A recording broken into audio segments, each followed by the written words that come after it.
Please welcome Governor Tom Wolf, Scranton Mayor Paige Cognetti, Senator Bob Casey, and Congressman Matt Cartwright.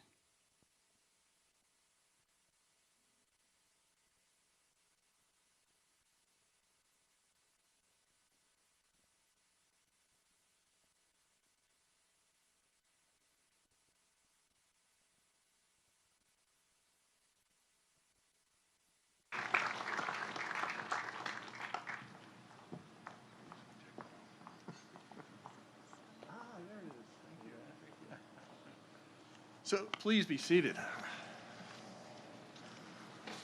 It is really nice to be here, and I especially appreciate the visit of President Joe Biden. As you know, this is President Biden's hometown. I know he is technically the senator or he was technically the senator from Delaware, but we all know him as a native Pennsylvanian. In fact, and I'm bragging here, but there are only two presidents in the history of the United States who were born in Pennsylvania. He is the second. So we're really proud of him, and it's really wonderful to welcome him home. And I think he's doing a really remarkable job.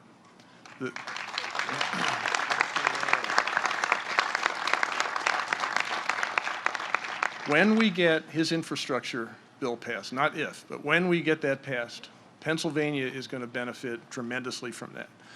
I know there's a lot of angst, a lot of negotiating that is going on right now in Washington, D.C., but this is going to make a big difference for the whole nation, but it's especially going to be important for Pennsylvania. It deserves to be a priority, as it is for him. But good infrastructure supports everything that we do: public safety, education, health care, the environment, our economy, good quality of life for each and every one of us. And it's something that we really have not invested in as a nation for a long time. It's time we get back to doing that, and he wants to do that. He wants to get us back on track from COVID, and he's done a phenomenal job. As governor, I saw a huge difference when he became president. His administration, the competence, the difference, the contrast between his administration and the prior administration was something to behold. I think the same thing is true of infrastructure. This is about competence. It's about basic common sense, what this country needs. We rely on infrastructure, not just the traditional brick and mortar stuff, not just transportation, but broadband, early child care and childhood education, all those things. We need those things to make our society better. He understands that. He's promoting this. He's pushing this. And we're all lucky to have him as President of the United States. So thank you. And with that, I am really proud to introduce the mayor of Scranton, Paige Cognetti. Mayor Cognetti.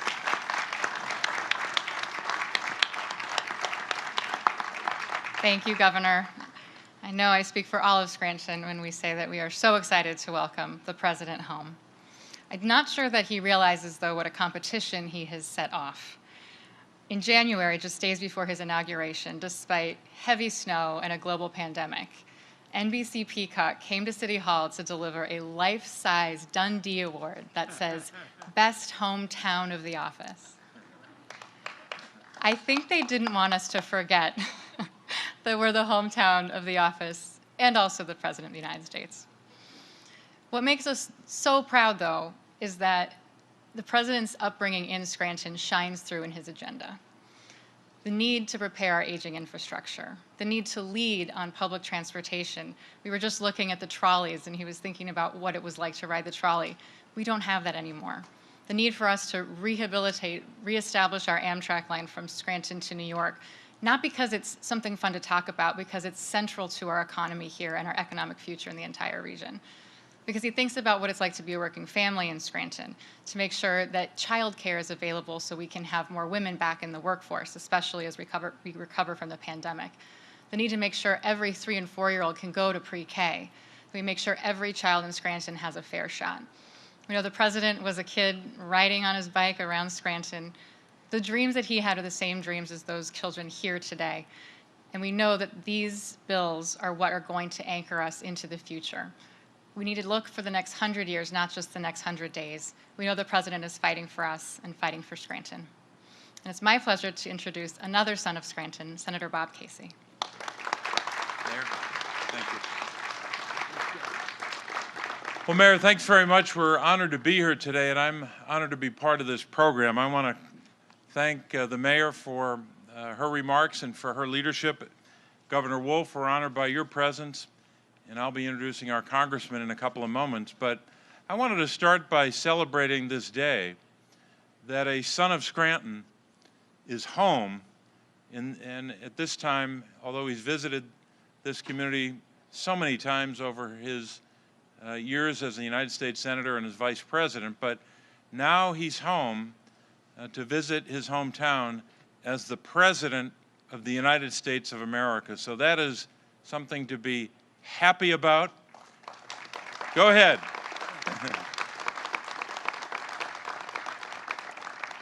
And I'm grateful for all the public officials who are here representing our region and beyond, and the men and women of organized labor who are represented in this audience, and family of friends as well of the presidents.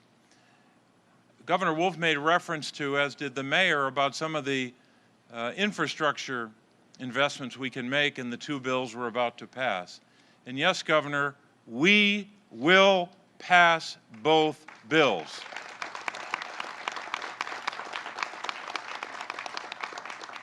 I'm not saying it's going to be easy, not saying it's going to take a little longer, but we're going to get both done. And obviously, the investments we can make are transformative when it comes to our physical infrastructure, roads and bridges, broadband, so people can be connected, for children to be able to learn in school and for businesses to thrive. But as much as we talk and invest in those important priorities, there are other bridges we must build. For some, the bridge to work will be a physical bridge to get from one place to another. Obviously, we need that investment. This bill is going to provide at least, and we can get more than this, but at least $1.6 billion for Pennsylvania. That's just one number I'll give you.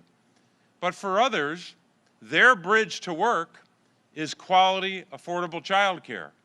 Or I should say, her bridge to work, in most cases, is quality, affordable child care. Her bridge to work might also be home and community-based services for a loved one who's a senior or a loved one who has a disability. I, of course, have a strong interest in this topic. It's one of the areas of the bill I've worked the hardest on. The disability community has waited for 50 years for this kind of a change. And it took a son of Scranton, President Joe Biden, to make this proposal and to make so many others. The governor mentioned pre-kindergarten education and so many other investments in families, in children, and in workers. I work in a town where for far too long, decades, big companies and very wealthy Americans have had the power to have the tax code rigged on their behalf. With these two bills, especially the second bill, those days are over. We're going to invest in families and in children and in workers. And at its core, we're going to invest in the future.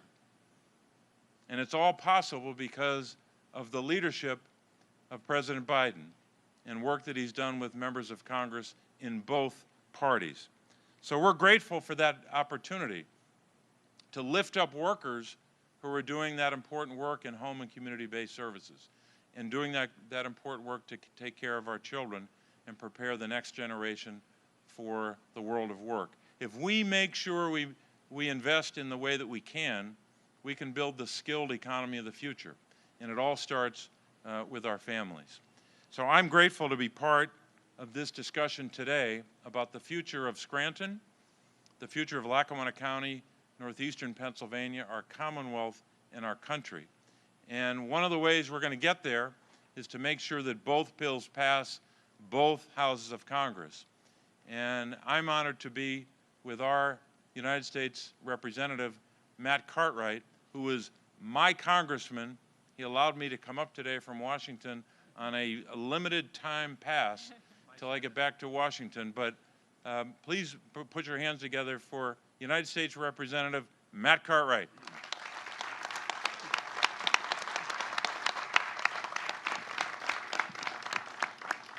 He was my senator before I was his congressman. I want you to know that.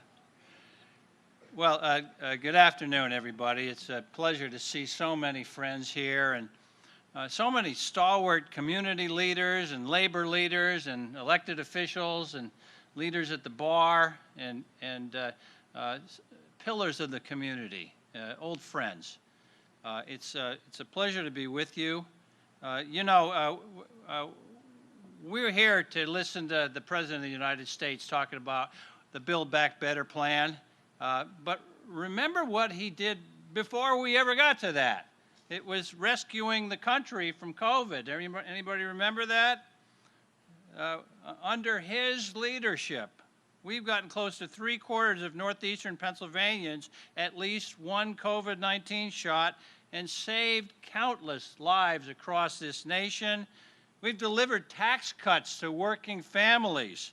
We've helped our area recover over 100,000 jobs since the start of this year. That's happened under the Biden administration, and that's all the precursor to the Build Back Better plan, which has hard infrastructure and which has other kinds of infrastructure we'll talk about. When we talk about hard infrastructure, it's impossible not to mention some of the people in this crowd. My dear friend Larry Malski. Stand up, Larry. Wave hello to the nice people. Not really an accident that we're standing here on train tracks, because that's what Larry and I have been talking about for 9 years, and before I ever got around, he was doing it for another 20. We have distinguished guests. The leadership of Amtrak are among you tonight. We have Stephen Gardner and Bill Flynn, the president and CEO of Amtrak. On your feet, gentlemen. Thank you. They know the value of restoring a passenger rail in northeastern Pennsylvania. They calculated it. It's in the $80 million a year range of additional economic activity that we can generate with rail lines. They know it because they've seen it in other places as it's happened. They ran a line north of Boston that went about 80 miles, and all of a sudden, all along the railway line, factories and office parks and residential neighborhoods spring up. It's economic activity, and that means jobs and better paying jobs. For too long, we have seen if our children want to make something of themselves, if they really want to make it big, what do they have to do? They have to move out of the area. That's got to stop. That's got to stop. And it doesn't have to be that way. Let's build up this area economically. Let's get more jobs, better paying jobs, and these gentlemen know how to do it, and we're going to do it together. But, you know, it's not just about hard infrastructure. You know, the Build Back Better plan, it includes all kinds of things that also stimulate the economy and make it fire on all cylinders. You talk about child care. You know, we have one of our guests tonight is Zubeen Saeed, and she runs the Building Blocks Educational Centers in Luzerne County. And I was there to visit her, and who was there but Wico Van Genderen, who is the head of Greater Wilkes-Barre Chamber of Commerce. And he shared with me, do you know that of the people who have taken themselves out of work after the pandemic and have not come back in restaurant and retail work, 54% of them couldn't come back because they're watching kids at home. 54%. The Build Back Better Act has so much money that will go toward child care and pre-K and programs to free up those moms and dads so they can go back and do those jobs in restaurant and retail. The Build Back Better helps employers. And even before the pandemic, for crying out loud, every manufacturing outfit that I would go to see, the lament always was, we can't find enough qualified people to do the work. People that know how to run CNC machines, people who know how to produce fine manufactured goods, we can't find them. And the answer is where? In the Build Back Better Act. There is so much money in there for workforce development, money that'll go to places like LCC or Johnson College so that people can train up to do those jobs and fill those jobs that are there and are going begging right now. The Build Back Better Act, both in hard infrastructure and in other areas like workforce development, will help our economy come back and fire on all cylinders. So it is with a full heart and a full throat that I endorse the Build Back Better plan. Let's get it done in Congress, and put your hands together, ladies and gentlemen, for the Build Back Better plan. Thank you very much, everybody.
Please welcome the President of the United States, Joe Biden, accompanied by Shane Cawley.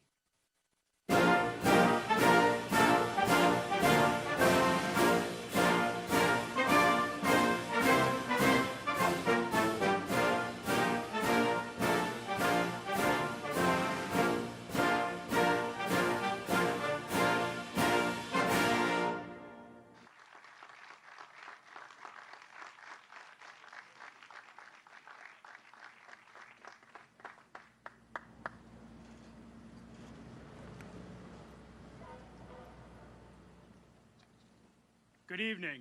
I'd like to start by saying it's an honor to be with all of you here today. My name is Shane Cawley, and I'm a fourth-generation union ironworker.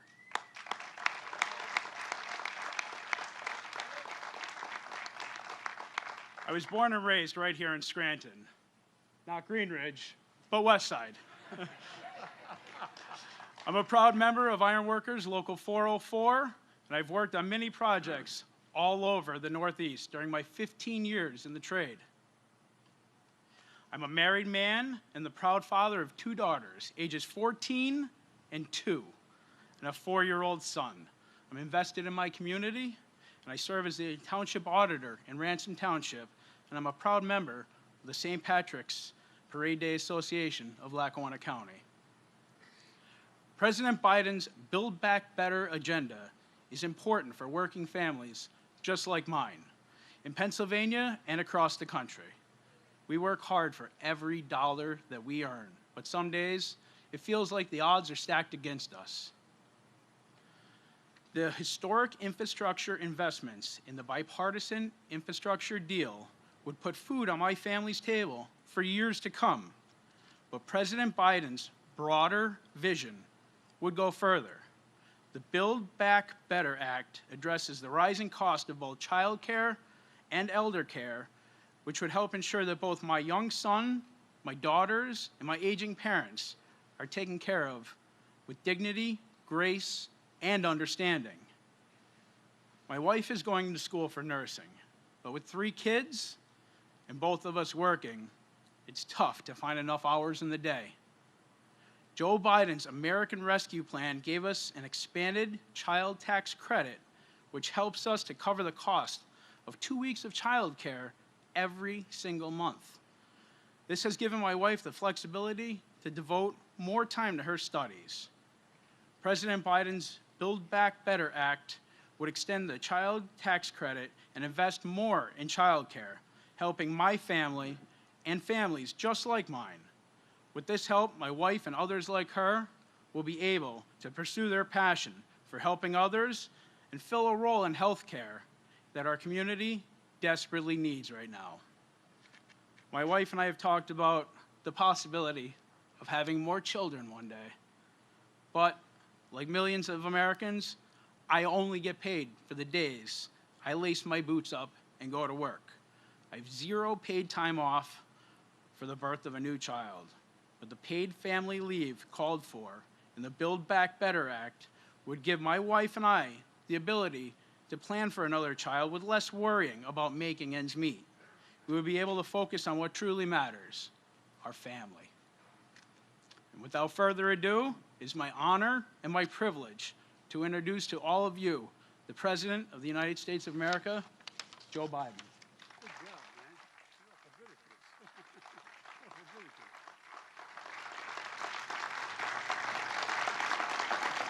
Hello, hello, hello. It's good to be home. Thank you all. Please be seated. I just want you to know we have a tradition in the Biden-Finnegan family. When you see a relative, you go see them first. These are my relatives in the front row here, I want you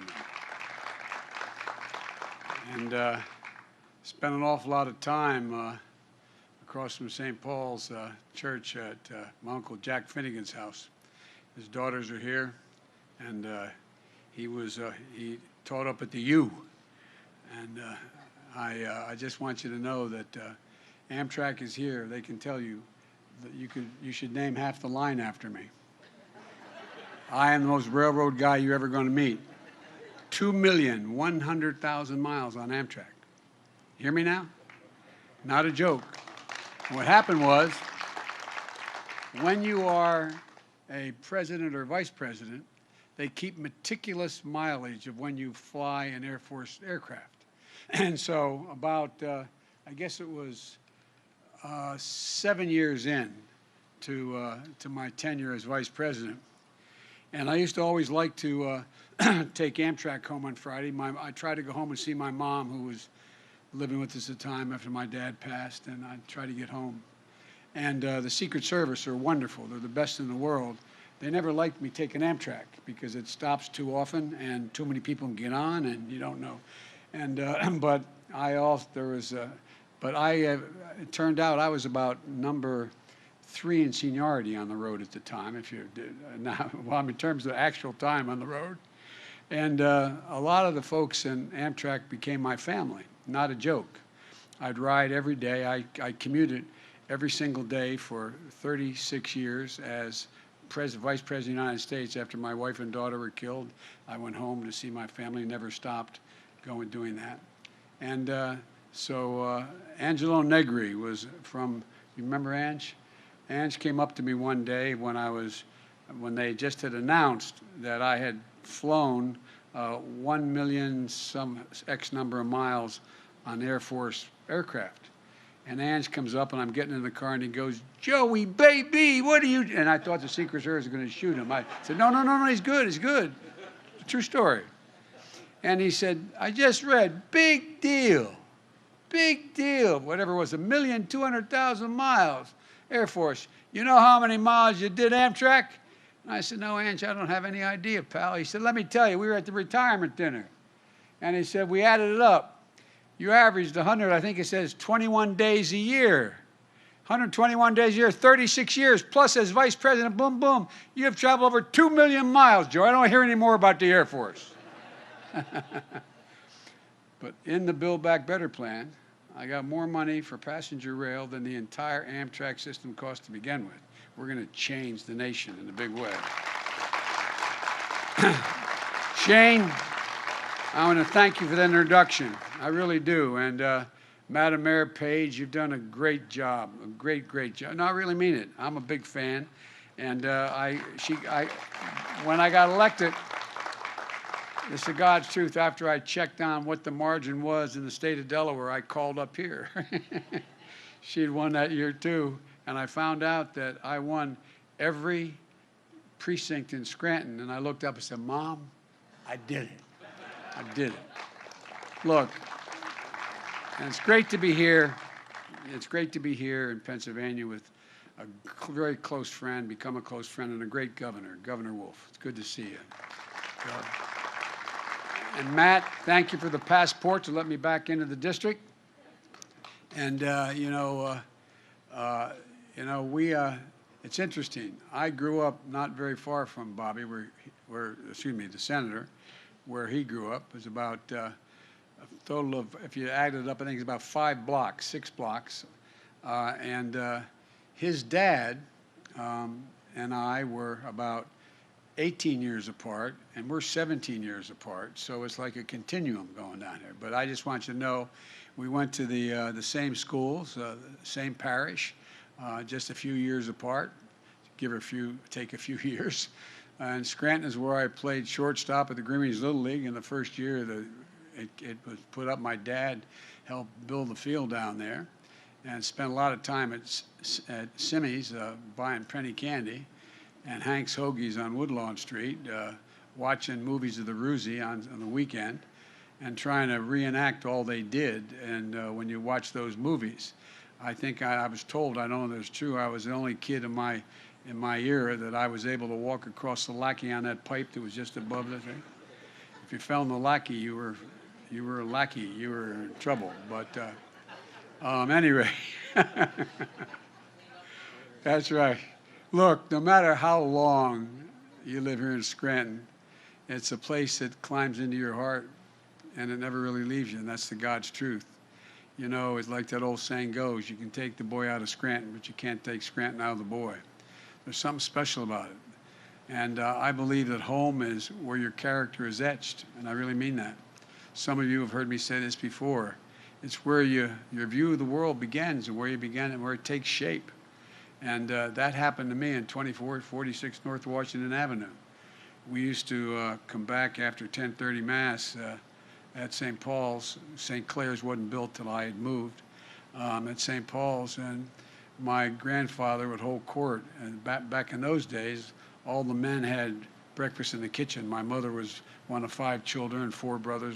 One was lost in World War II.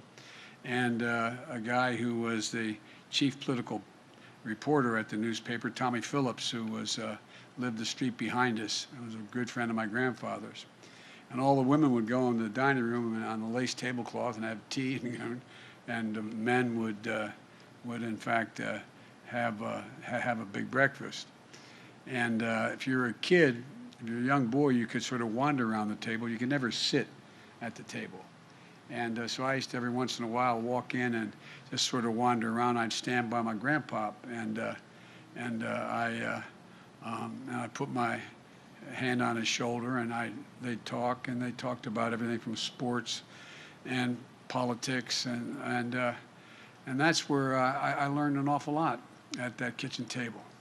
I learned from my grandpop that money doesn't determine your worth. I learned, he told me, and that's not a joke, those of you who know me know it to be true, and you guys know it, is that no one in the world is more worthy than you, Joey, but everyone's your equal. Everybody's your equal. My mom would remind me, she'd say, Joey, this is the God's truth. Remember, you're defined by your courage, and you're redeemed by your loyalty. You're defined by your courage, and you're redeemed by your loyalty. And my dad, when things got tough in Scranton after the war, when there wasn't any work, my dad did not work in the coal mines. My great-grandfather was a mining engineer. But my dad was in sales, and he worked for the Fowler Trucking Company. And things got slow in Scranton, so we moved. I remember the day he came. I think the longest walk a parent can make is up a short flight of stairs to tell their kid, you can't live here anymore.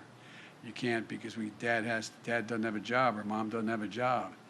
And my dad had moved from Wilmington, Delaware to Scranton when he was a junior in high school. He was called St. Thomas, not the prep, but it was called St. Thomas in those days. And I remember him walking up into the bedroom and saying, honey, Dad's gonna have to move. It's gonna probably take about a year. I'll come home every single weekend. It's only 155 miles. I thought that was like 600 miles away. I'll come home every weekend, and when I get enough, get enough money, I'm gonna bring you and Mom and everyone down to Wilmington. You're gonna like it. And I thought that was like and you know an awful lot of parents who left Scranton back in those days, who moved away, had to move away. And, you know, I gained so much respect for my father as I got older because I thought about how much it must have hurt him and the pride it took it for him to walk into my grandfather's pantry and say, Ambrose, can I leave Gene and the kids with you? I promise I'll make it up to you. But I'll be back every weekend, but I promise I'll make it up. That's a hard thing for a proud man or woman to do. But so many had to do it. And I remember when we moved down to Delaware, my dad would say, Joey, and all my friends know this, I mean, literally this phrase, you've heard him say it I don't know how many times. Joey, a job's about a lot more than a paycheck. It's about your dignity. It's about respect. It's about being able to look your kid in the eye and say, honey, it's going to be okay. And think about it. Think about what it is. It means a lot more than just whether you get a paycheck. It defines who you are in his mind. And I learned that at the kitchen table in Scranton, a place where you take care of one another. And as I said, my mother, I used to stutter badly when I was a kid. If Tommy Bell and Charlie Roth and all of my old friends were here at St. Paul's, so, you know, my nickname was Blackbird. It was bye-bye Blackbird. It wasn't meant as a compliment. And I wasn't very big, but you could beat me, but I'd hurt you. You think I'm kidding? I'm not. And but you know, it's one of those things that I was fortunate because the people I was surrounded by, our neighbors in Scranton as well, that people stuck up for you, stuck up for one another. And my mother used to say, and I never quite understood, remember, Joey, look at me, Joey. You're a Biden, like I'm a DuPont or something, you know what I mean? I swear to God, you're a Biden. Nobody is better than you, and everybody's equal to you. Nobody. The point I'm making is, the truth is, Scranton isn't my home because of the memories it gave me. It's my home because of the values it gave me. So when I ran for president, I came back to Scranton. I started here in Scranton. And I resolved to bring Scranton values to bear, to make a fundamental shift in how our economy works for working people, to build the economy from the ground up and the middle out, not from the top down. I've never known a time when the middle class has done well, the wealthy haven't done very, very well. I've never known such a time. So I'm here today to talk about what's fundamentally at stake right now for the families and for our country. For most of the 20th century, we led the world by a significant margin because we invested in our people. We invested in ourselves, not only in our roads and our highways and our bridges, but in our people and our families. We didn't just build an interstate highway system, we built a highway to the sky, to outer space. We invested to win the space race, and we won.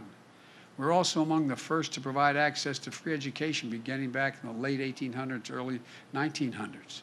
We invested in our children. Does anybody think today, if we were making that decision for the first time, we'd say 12 years is enough in the 21st century? 12 years is enough? It's not. But back then they did, and it's the reason why we leapt ahead of the rest of the world. Not a joke.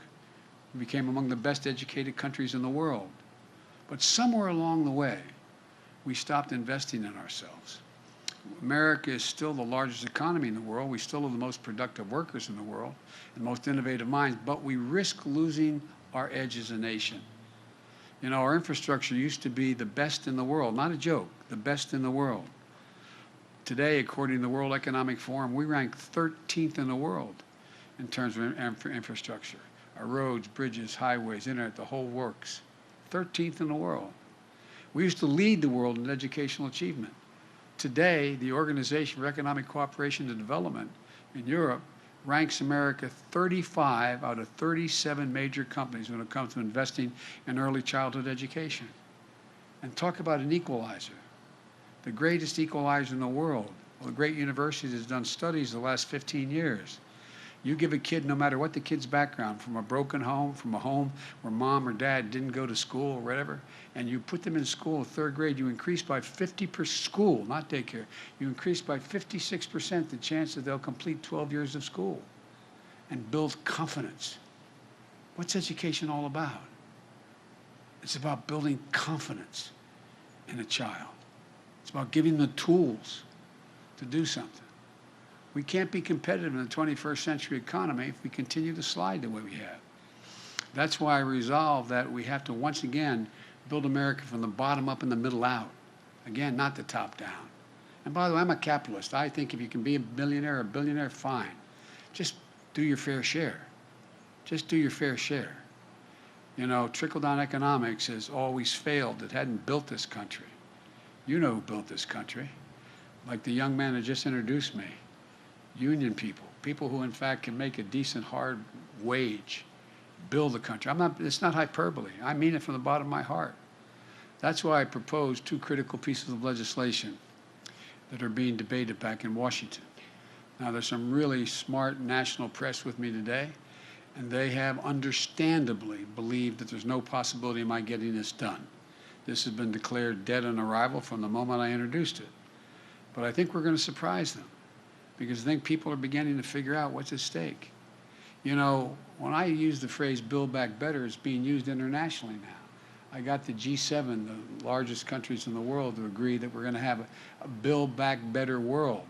And we're going to invest and we're going to build around the world the democracies and ability so the rest of the countries don't fall prey to those like the Belt and Road Initiative out of China and other initiatives where there's, I'll do something for you if you give me. If you give me. Folks, look, these bills are not about left versus right, or about moderate versus progressive, or anything that pits one American against another. These bills are about competitiveness versus complacency. They're about expanding opportunity, not having opportunity denied. They're about leading the world and continue to let the world or let it pass us by. And by the way, they will not increase one single penny of the deficit. They are fully paid for. And all Wall Street points out they will grow employment by tens of thousands of people. Tens of thousands of people. 17 Nobel laureates spontaneously, Nobel laureates in the economy, sent me a letter 3 weeks ago saying we'll also reduce, not increase inflation. Here's what these initiatives are all about. First, the infrastructure bill. When I say infrastructure back home, people look like infrastructure. Tell them, what the hell are you talking about, Joe? They know infrastructure generically. But it's about rebuilding the arteries of our economy. That's what it's about. Across this country right now, there are 45,000 bridges, according to the Society of Engineers. 45,000. A significant portion that are ready to fall into the water or into the gap that they cover. There are 173 miles of roads in poor conditions that have to be built up, including more than 3,300 bridges and over 7,500 miles of highways here in the state of Pennsylvania that need to be repaired and built. Increase timing and commerce. We're going to put hardworking Americans on the job to bring our infrastructure up to speed. Good union jobs, not $7 an hour or $15 an hour, but prevailing wage, a wage you can raise your family on. You can look at your family with pride. Jobs that can't be outsourced. Jobs replacing lead water pipes like you have here in the Scranton area. Kids getting brain damage because of the ingestion of lead. Clean water all across America. We're going to replace every single lead pipe in the nation. Again, creating jobs, but doing more than that. Increasing the health and well-being of our children. 44,000 schools are in a position where they have lead pipes. You send your kid to the water fountain, you got to wonder about it. Jobs laying thousands of miles of transmission lines and building a modern energy grid. Folks, we're in a situation now where you see what's happening. I've flown all over this country since coming in. You realize more of our land has been burned to the ground in the West and the Northwest than the entire state of New Jersey. Every single square mile in New Jersey, more has been burned down this year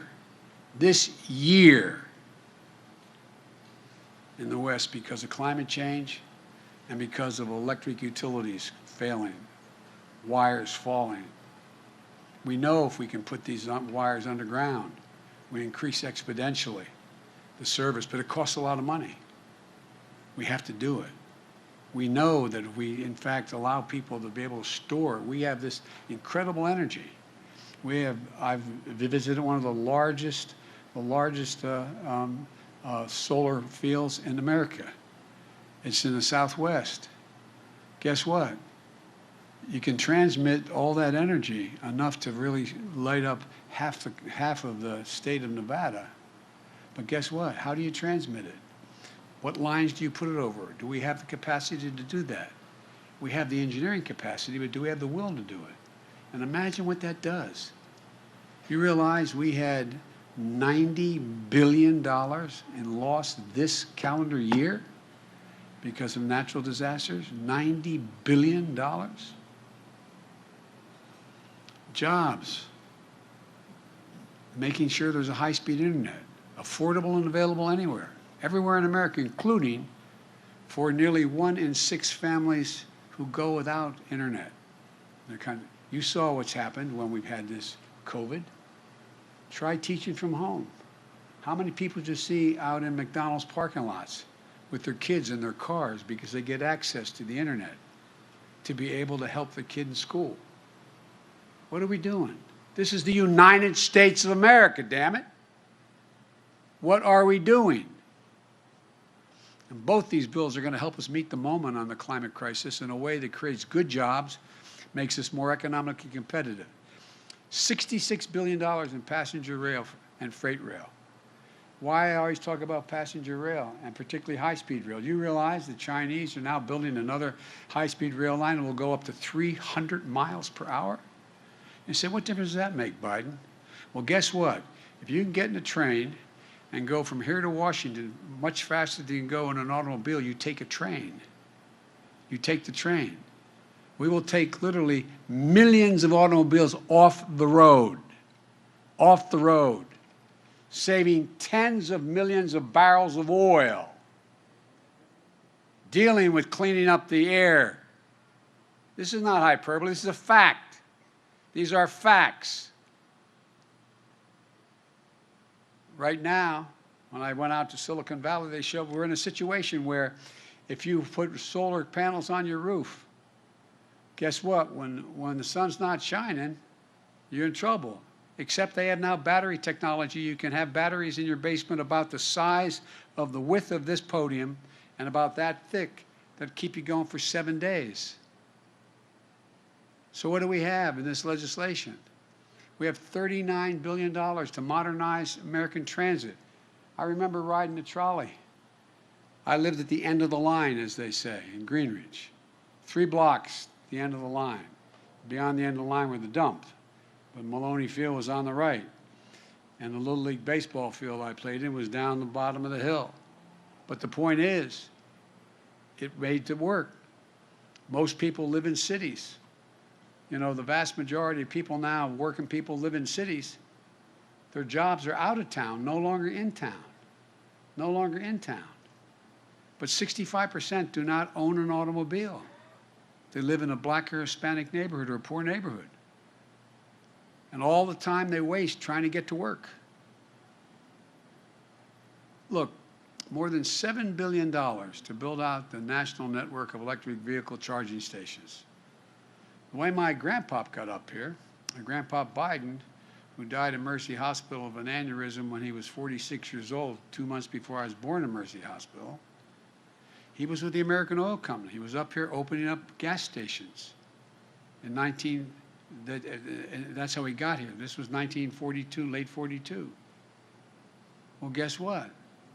The same thing happens. We build these charging stations. What happens? Communities build up around them. You get everything from the figurative McDonald's or the Dunkin' Donuts to the drugstore. And $21 billion for environmental cleanup and remediation. Look, it means putting people to work in good jobs, prevailing wages, capping hundreds of thousands of abandoned wells in southeastern Pennsylvania and Ohio. Get the same salary that you paid the mine worker to dig the well. They've got to be capped. We have thousands of them need to be capped. In addition to that, we have methane leaks that are all over, and you understand in Pennsylvania about that. But guess what? It increases the health of the community and provides good paying jobs. My plan also makes historic investment in clean energy, including a tax credit for people to do things like winterize their homes, install solar panels, develop clean energy products, help business produce more clean energy. It's real. I promise you. I won't be around to see it, but I promise you, your kids are going to see a time when they're not, in fact, generating any energy from the homes here in Scranton other than renewable energy. Not a joke. And by the way, one of the things the President put me in charge of, I want to be clear here, President Obama put me in charge of when I was Vice President. I was able to invest in that legislation that I put together. We brought down the price of solar and wind cheaper than coal and cheaper than oil on a BTU basis. It's cheaper. Coal built this town and this part of the country. But we got to provide other avenues for people to make the same kind of living they used to be able to make. Look, all told, I just said this project is going to save literally hundreds of millions of barrels of oil annually. But folks here in Pennsylvania know the cost of inaction when it comes to climate change. Extreme weather has cost this state $10 billion over the last decade. And nationally, as I said, extreme weather conditions cost $99 billion last year. And I flew over all this territory in helicopter, in Marine One, not a joke. See it. See reservoirs that are down 60, 80 feet. Concerned about the Colorado River, whether or not we're going to be able to keep things moving. Not a joke. It's real. This is serious stuff. And so, you know, it's not going to ease up on its own. We have to invest in our resilience. Building roads higher. When I say build back better, we're the only country in the world, historically, that's gone through a crisis and has come out at the other end better than before the crisis hit. That's who we are as Americans. Not a joke. Think about it. From those of you who teach history, think about it. We come out better than it was before because we don't give up. We invest. We trust our instincts. And so that's what I'm talking about. You know, we need stronger levees, stronger power grids, more durable, able to withstand ever-increasing ferocity and intensity of extreme weather. Any road, it used to be you have a catastrophe and the road gets washed out, you build it back to what it was before. You can't build it back to the same standard. You've got to build the road back literally higher. Not a joke, because the weather has already changed. And if we don't do something before we reach 1.5 degrees Celsius, we're in trouble. Look, we haven't passed a major infrastructure bill for decades in this country. Last 4 years, you'd hear every month is, you know, infrastructure month. Didn't do a single damn thing. Nothing. I mean nothing for 4 years. We can't afford to sit while other countries pass us by. We're going to breathe new life into the economy and our workforce. And here's the deal. These jobs that we're going to create for people who are too often left out and left behind. The vast majority of the jobs in my infrastructure bill don't require a 4-year degree. 98% don't require a 4-year degree. Guess what, though? It's the ultimate blue-collar, middle-class renewal. Real serious work. It needs to get done. But folks, it isn't enough just to invest in our physical infrastructure. We also have to invest in our people, which we always did. We invested in our people. That's why the second bill is the so-called Build Back Better plan. And here's what it does. It takes education. As I said, when America made 12 years of public education standard a century ago, it gave us the best educated, best prepared workforce in the world. And you saw what happened. Think of what happened after World War I and how America moved. Because we were the best educated overall country in the world. And we led in the 20th century. But as I said earlier, we know that 12 years is not enough any longer to compete in the 21st century. Study after study shows that earlier our children began to learn, the better for themselves, their families, and for the nation. You know, you all know the statistics, and some of your teachers and your husband used to talk to me about this, and it was really basic, that if you come from a home where the mom or dad have books on the shelves and on the coffee table and read, and you come from a home where mom or dad can't read or has a 6th grade education or has a little difficulty, the child coming from a middle-class home is going to have heard 1 million more words spoken, not different words, spoken, than the child coming from a middle-class home. And that's because, look, what do you all do? You all know with your children and grandchildren. You start talking to them when they're in the cradle. You engage them. They're the people who sit at the dinner table and still talk. They're engaged. So many homes, mothers or fathers don't have the capacity or inclination to do that. But right now, what are we doing? We're lagging behind. Today, only about half of the 3- and 4-year-olds in America are enrolled in early education at all. Germany, France, the UK, Latvia, their number is over 90% of the children. It's not just early education. According to one study, we rank 12th among advanced economies when it comes to percentage of our young people who've attained any sort of post-high school degree. Ranked 12th in the world. The Build Back Better plan gets us back on track. We'll make 2 years of high-quality preschool available to every child in America. Every child. And we're going to make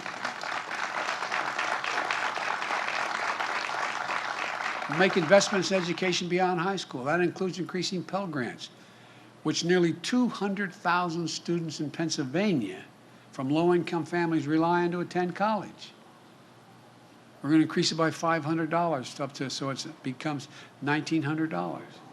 The bill invests in our workforce, providing much-needed breathing room for families. My dad I remember when we moved to Wilmington, we finally were able, after 4 years, Dad could buy a house. And we lived in a quoted development. It was a lovely area, in a suburban area, but it was a 3-bedroom split-level home. And we had 4 kids and my grandpa who lived with us, or another relative for all those years we lived there. And my bed was up, my headboard, we didn't have a headboard, but my bed was up against the wall that was on my dad and mom's bed was up against the wall. And I look back, it was great for us having grandpops and relatives there. I don't know how my parents quite did it, but I remember one night, I'm serious, it was in high school, and Dad, I could feel my dad was restless, he'd move, and I could hear it in bed. And I asked the next morning, I asked my mom, it's a true story, I said, what's the matter with Dad, Mom? He said, he got bad news, honey. His company just said they're no longer going to pay for health insurance. Well, guess what? My dad used to say, everybody's entitled. All we're looking for is just a little breathing room. Just a little bit of extra room. A little breathing room.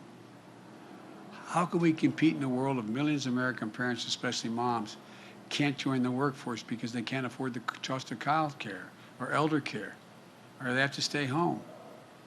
I heard my colleagues speaking before I did. Here in Pennsylvania, the average annual cost of child care for your toddler is $11,400. It's higher in other places. So average 2-parent family with 2 young kids spends 22% of their income for child care every year.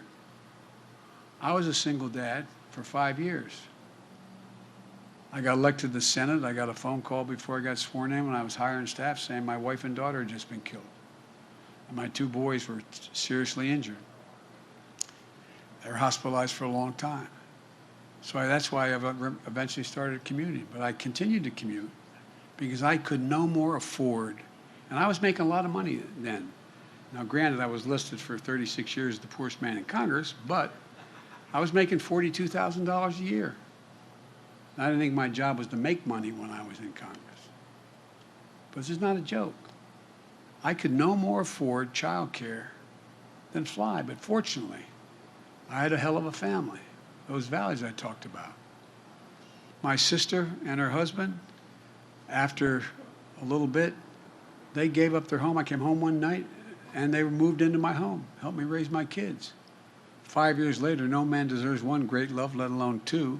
5 years later, when I met and married Jill, I came home after the wedding, they'd moved out. My brother, Jimmy, my best friend, my mother. They all helped me take care of my kids. But I couldn't have done it. So I understand, how in God's name do people make it? If you look at the world of advanced economics and those with advanced economies, the countries invest an average of, each of those countries invest an average of $14,000 per year in state-sponsored toddler care. America invests $500, 28 times less than our competitors. Here's what it does to our economy. You all know it. 30 years ago, we ranked seventh in the world among advanced economies in the share of women in the workforce. Today, in America, we rank 23rd.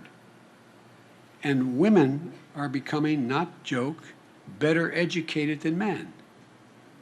If you look at, and I do about 5 college commencements a year, 4 of those 5, the valedictorian out of those classes for the last 10 years has been a woman.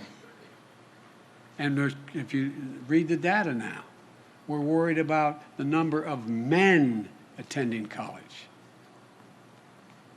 Once again, our competitors are investing. We're standing still. My Build Back Better plan is designed to get us moving again. Look, it's going to cut the cost of child care for most Pennsylvania families in half. No middle-income family will pay more than 7% of their income on child care under my proposal. 7%. It's going to help more people get back to work in the workforce and make ends meet. It's also going to extend the historic middle-class tax cut for parents. Everybody talks about, and by the way, I'm going to say something self-serving, but I got on pretty well in the Senate for all those years. A lot of Republican friends as well as Democratic friends, for real. Kind of like Bobby. I mean, they're friends. We used to travel together a lot. And here's the deal, though. You know, what I was able to do when we passed the American Rescue Plan in the first month of my administration, which has allowed us to have all the funding for COVID. And when I started off, there were 2 million people in America that had gotten a vaccine. Well, guess what? We're up to 190 million. That's how we got it paid for. But here's the deal. What it meant was that, you know, right now, there's a whole new attitude that's out there. How do we not invest? So in that act that we passed, we provided for a child tax credit.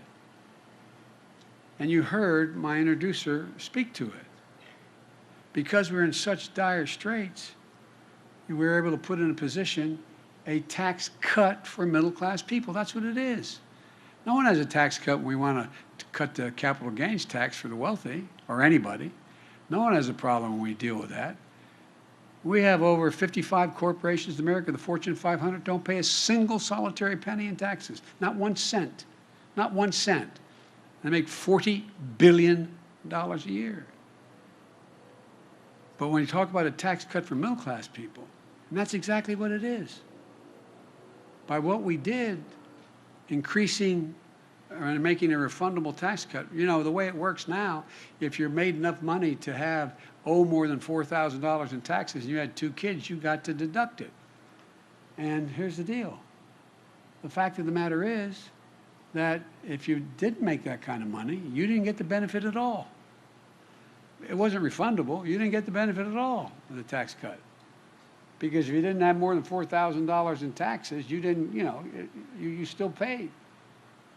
And it wasn't refundable. You didn't get it back. Well, here's the way we work it. We said, all right, for temporarily what we're going to do is make sure there's a child care tax credit. If you had 1 kid under 7, you get $3,600 a year. And if you have 1 over 7 to 17, you get $3,000 a year. We upped it from $2,000. Well, guess what? It's cut child poverty in Pennsylvania by 55%, in the nation by 50%. It's a flat-out tax cut for ordinary people. That's what it does. I make no apologies for it. But look, folks, there's so many things that we can do to change the way in which we work all of this. And I realize I'm going on here, but the fact is there's so much at stake. So much at stake. Look, the fact is that most of all what it does is, you know, we have a sandwich generation. that exist. And many of you are part of that generation. You have a mom or dad needs some help as you get older, and you have a child that needs some help if you're going to be able to be in the workforce. And it's hard as hell to make it work. You got to give these folks a little bit of breathing room. The single greatest champion for elder care in the United States of America is this guy right here, Bobby Casey. Not a joke. Not a joke. The way it works right now, if you qualify for Medicaid, you have to have a lower income to qualify for Medicaid, not Medicare, Medicaid. There are 820,000 seniors, people with disabilities who are on Medicaid on a waiting list to get home care, which they're entitled to. How many families are living this story? Your parents get older, they need some help getting around the house, making the meals for themselves, don't want to put them in nursing homes, not only because of the cost, but because of a matter of dignity. They do better, they live longer if they can stay in their own home. But you also don't have the time or the money to take care of them at home to do it. So you're just looking for an answer. So your parents can keep living independently. And if they hold here a second, one of the things that is important, think about this. In order to get into that nursing home, you got to sell everything you have. You can't have any private property. You have to empty your bank account. You have to do it all to move in a nursing home. I'm not saying nursing homes aren't valuable, they are. They're extremely valuable.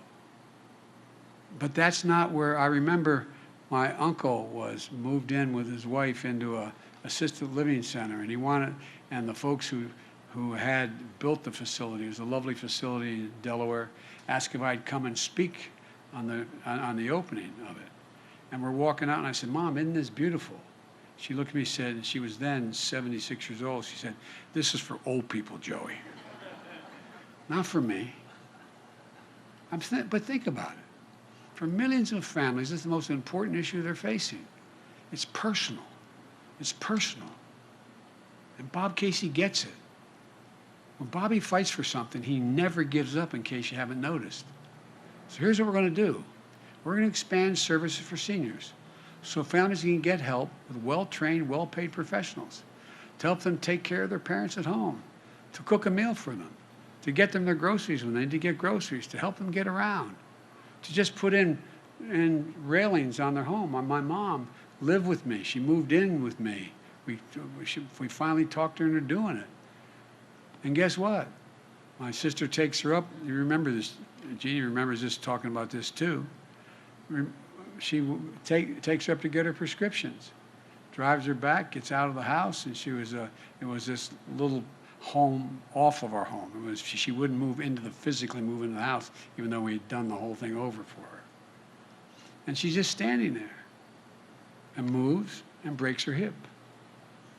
She didn't trip or anything, broke her hip. Well, guess what? Just having a railing, just having a place where she could walk from one room to the other, and help them in their own home with the dignity they deserve. Quite frankly, what we found is that this is more popular than anything else I'm proposing. When you do this individual polling data, this is extremely popular because we all feel that obligation to our parents, and we want them to live with dignity. Look, because American people understand the need. It's a matter of dignity, it's a matter of pride. Look, that's what both these initiatives are all about. And frankly, they're about more than giving working families a break. They're about positioning our country to compete in the long haul. Economists left, right, and center agree. Earlier this year, the Wall Street outfit Moody's projected that the investments I'm talking about will create, for the next 20 years, on average, 2 million additional jobs per year. Good paying jobs. It's transformative. And we can make these transformation investments and be fiscally responsible. Take the infrastructure bill. All those investments, road, bridges, high-speed rail, internet, the whole deal, they represent less than 0.5% of our economic growth each year. Less than 0.5%. And the cost of the Build Back Better bill in terms of adding to the deficit is zero. Zero. Zero. Because we're going to pay for it all. In addition to that, half of it is a tax cut. It's not spending money, it's a tax cut for working class people. It's about time, as I said, and I come from the corporate state of the world. Not a joke. More corporations are registered in my state than every other state in the United States combined. And I represented the state of DuPont, as they used to call it, for 36 years. I'm not anti-business, but I'm about just begin, pay your fair share. Look, folks, under this proposal, and under this proposal, these proposals I'm talking about, I guarantee you that no one making under $400,000 a year will see one single penny in tax go up. Not one. In fact, the plan cuts taxes for working people. And by the way, if you notice the way you usually pay for infrastructure is by gasoline taxes, I wouldn't allow that because that would tax people making under $400,000. I'm a man of my word. Not one single penny will you pay if you make less than $400,000. So, but there's no reason why someone making $400 million a year. By the way, during this, all the crisis we've had with COVID, there's an absolute finite number of billionaires they can count up in the tax code. You know how much money the billionaires made last year collectively? They're not bad guys, I'm not saying that. They made $1 trillion increase their collective income. $1 trillion. Just pay your fair share. If you are a multimillionaire or billionaire, you have a lower tax rate than a family that has a teacher and a firefighter as a percent of taxes you pay. Lower. As I said, 55 our largest corporations pay zero in income tax, $40 billion. This needs a change. Working folks understand that. That's why, despite the attacks and misinformation about my plans, are still overwhelmingly supported by the American people. They understand that when families have a little breathing room, America's in a better spot. And they know this is about dignity and respect, about building an economy from the bottom up and the middle out, not from the top down. As I said, name me a time in American history when the middle class has done well, the wealthy haven't done very well. Name me a time. So let me close with this. For too long, working people of this nation, the middle class of this country, the backbone of the country, have been dealt out. It's time to deal them back in. I ran for president saying it was time to rebuild the backbone of the nation. And by that I was very precise. The middle class has been the backbone of this nation. I couldn't have been any clearer. That's why I wrote both these bills in the first place and took them to the people. I campaigned on them. The American people spoke. They have no doubt about what I ran on. Both these bills were all what I talked about. But guess what? 81 million people voted for me. More people voted than any time in American history. And their voices deserve to be heard, not to be denied, or worse, be ignored. Because here's what I know. If we make the investments, there's going to be no stopping America in the remainder of the 21st century. I've long said, and I mean this to every world leader I've known, and I've now spoken to over 60 of them. And I've known them, many of them before that.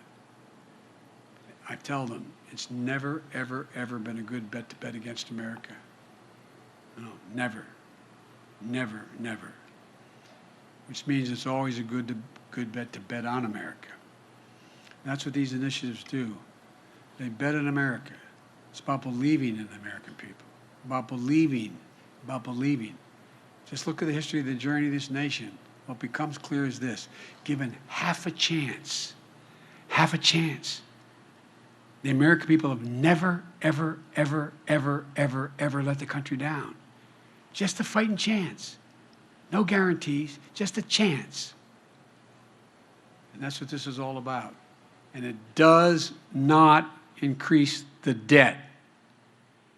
When you talk about the number, we shouldn't even talk about the numbers because it's all paid for, written in the same piece of legislation. So you pass the spending, you're also passing the tax cuts, and you're passing the taxes that are going to be increased. Scranton, thanks for always treating me so nicely. I really mean it. God bless you all, and may God protect our troops. Thank you.